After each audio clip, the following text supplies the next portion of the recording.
Hujambo na karibu kwa muhtasari wa Dira awamu ya saa 3. Mimi naitwa Omar Abud. Maafisa wa asasi mbalimbali za usalama katika eneo la Pwani wanaendeleza operesheni ya kuangamiza magenge ya wahalifu ambayo yamekuwa yakihangaisha wakazi eneo hilo.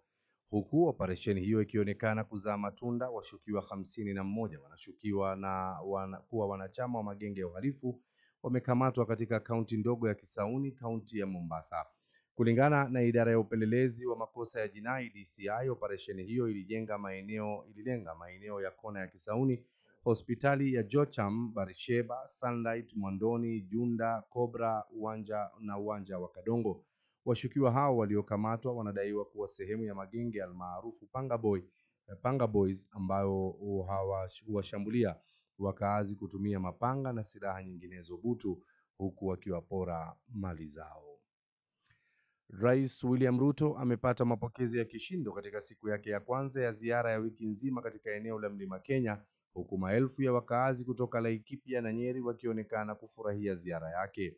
Mamia ya wakaazi waliovalia vazi la kitamaduni la Kikuyu na mavazi ya kiraia walijipanga wakisubiri ziara ya rais katika eneo hilo iliyoanza jana. Hii ni licha ya miezi kadhaa ya uasi katika eneo hilo uliosababishwa na kuondolewa ofisini kwa aliyekuwa naibu rais Rigathi Gachagua.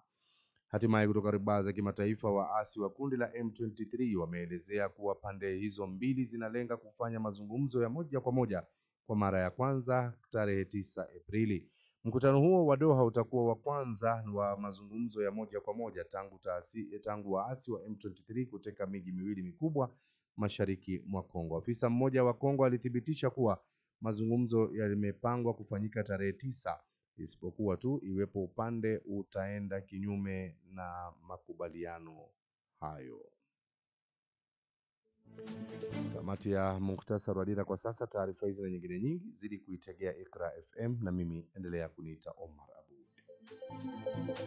Kwa habari zaidi na matukio endelea kutegea Iqra FM 95.0 au tupate mtandaoni moja kwa moja kwenye tovuti ya www.iqrafm.com au www.iqrafm.webradiosite.com, tukuangazie yote yanayojiri. Iqra FM 95.0, idhaa iliyo tofauti.